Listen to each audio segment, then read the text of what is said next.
I can't stand this anymore. I need to make a change. Hello, my name is Dionisi Papasamathieu and I am a grade 12 student at Van Tech. I enjoy trying to keep a balanced life, but with all the schoolwork being introduced, I saw myself going towards a slump. So I started going to the gym. I want to maintain a good physical and mental health to be able to help me with my schooling and overall life. That will help me stay focused and motivated. My capstone project is about how exercise, in this case, being soccer and weightlifting, can help improve both my physical and mental health, particularly with students who are dealing with academic pressure and struggle with time management. Many students struggle to maintain their well-being for their academic goals. For my project, I'm going to be tracking my own progress with cardio and physical training to measure changes in my physical health, as well as stress levels and mental focus by journaling down how I feel before and after each session of exercise. The unique thing about my approach to this is by the end of the project, no matter what the results are, they will benefit me even if not lowering my academic stress. As a result, I'll leave with improved discipline, confidence, and knowledge to help maintain my goal of having a balanced lifestyle. My mentor that I chose was David Goggins. He is a 49-year-old retired U.S. Navy SEAL, and he is often described as the toughest man on earth. Publicly, he is a very mentally tough man that always tries to push his physical limits to better himself and his mental health. He is very motivated and disciplined, and a public speaker on how to achieve your personal best. More privately, Goggins was abused by his father when he was a child and other racist comments against him later on in his life. He felt uncomfortable with himself and changed his life around by joining the U.S. Navy SEALs. This made him develop PTSD as he saw his comrades die in a helicopter crash in Afghanistan in 2005. The media can portray Goggins in two ways, either positively, as he is a motivational and public speaker serving his country and helps you push to reach your goals and gain independence, but can also be negatively, as it can set unrealistic expectations for the average person. Toxic masculinity, vulnerability, and pushing the limits too far can be dangerous. What I learned is David Goggins is someone who always pushes limits in order to achieve a higher than normal outcome, and being able to push yourself can have positive and negative impacts, because you can build a sense of purpose and personal growth, but a constant requirement for improvement can also lead to stress and anxiety. As we work out and do these activities, our body releases endorphins, which are also known as the feel-good hormones. These hormones are released in a response to physical activities like running and strength training. Endorphins help alleviate pain and creates feelings of delight, which can be referred to as runner's high, which reduces stress and improves mood. An example of this would be serotonin. So this is what my timeline will look like.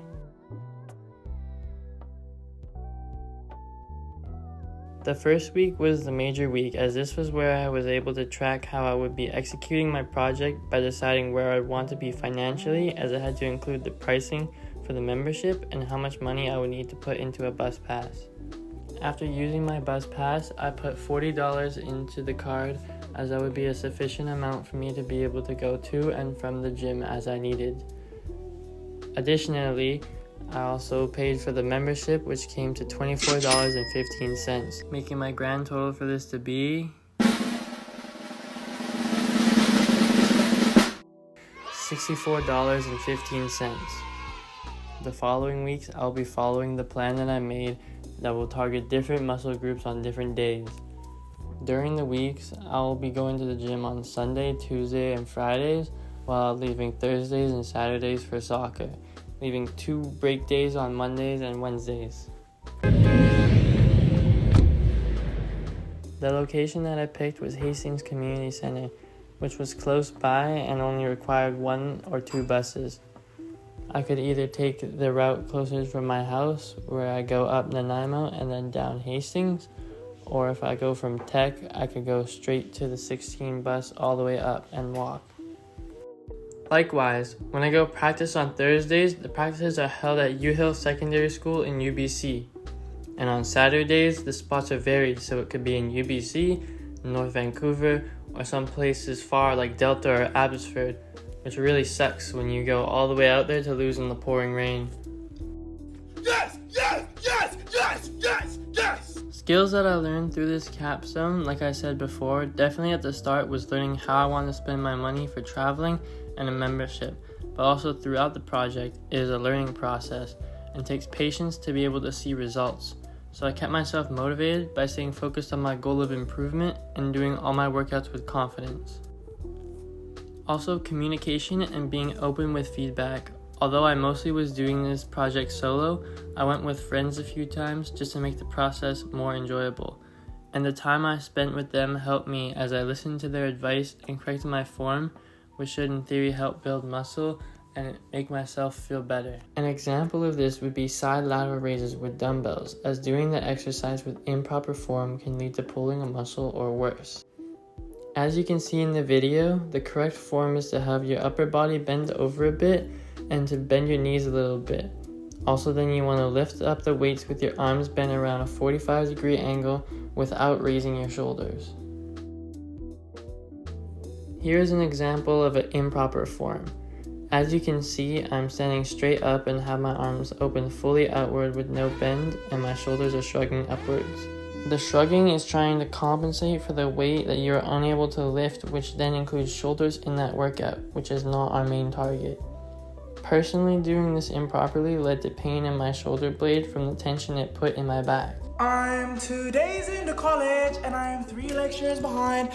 Since my project is about exercise and how it can affect you, one major career path I could go down with is kinesiology. Kinesiology is a study of human movement that focuses on the body's mechanics and how it moves during physical activities. It examines how muscles, bones, joints, and nerves work together to allow movement for us and how those movements can be utilized and optimized for health, performance, and injury prevention. The more specific paths that are under kinesiology is anatomy, physiology, which is how muscles and other systems in our body function during physical activities and exercise physiology, which is different types of exercise and physical stress on our body, and sports physiology, which is more mental and emotional aspects of those activities like motivation and focus. I was looking for a job and then I found a job. I could become a personal trainer at a gym, designing customized fitness programs for individuals or groups, a nutritionist or dietitian, which makes personalized meal plans to improve health as well as providing advice on food and healthy eating habits, with a dietitian being more towards helping clients with medical conditions through diets, and a sports performance coach who helps athletes of all ranges improve their physical performances, being strength, speed, agility, flexibility, endurance, and other sport-specific skills. There are a few key competencies that can make a huge difference in how I navigate challenges and opportunities, being focus, confidence, and communication primarily. Focus is essential because in a world full of distractions where I can pull out my phone and the next 3 hours will disappear, it is important to put my attention towards what matters most to maximize my efficiency and my goals. Not only distractions, but also how I use my time and if used effectively can make higher quality results. Confidence is important not in a sense that I know what I'm doing and don't need help, but confidence in a way that I can trust what I am capable of and go out of my comfort zone when it comes to things like making decisions, taking risks, and believing in myself. Adding to that, communication is also very good if you're working as a team or sharing your ideas or goals. Communication leads to collaboration that can resolve misunderstandings and build bonds. So, obviously, some days can be more overwhelming than others. That's a given. But how did I overcome that? Well, obviously, getting exercise, that's what this is about. But let's take a look at some of the days I wrote down. So let's start here, Thursday, December 5th. Wow. Look at that. I have a chem quiz the next day, and I was a little stressed about trying to find a job because I got rejected from Superstore. I had grad picks coming up, and I needed to record an English project.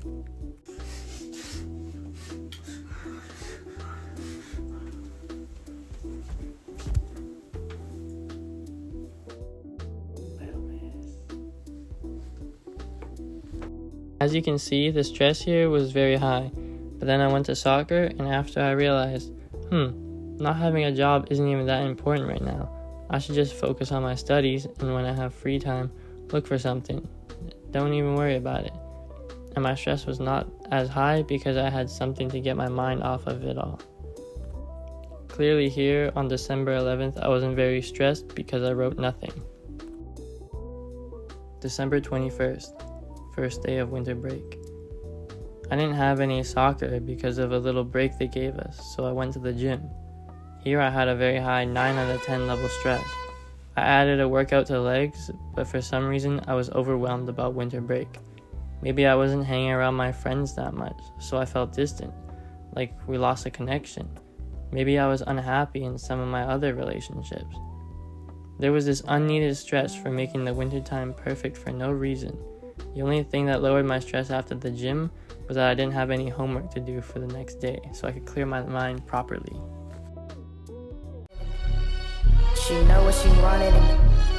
She know what she wanted. Ho, ho, ho. Green giant cut. Kiss that. Kiss that.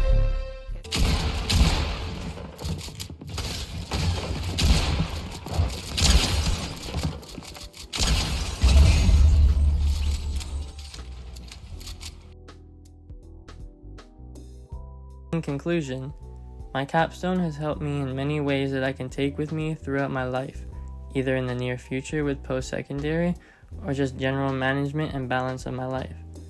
Through the research and planning, I learned a lot about myself and how I deal with things like stress. Although there was not a long time to document a long period like over a year or more, there was enough time to see some change, although I stayed the same weight, and I'm happy with the skills I have gained and will continue to shape my future into something great. Thank you for watching. Please like and subscribe.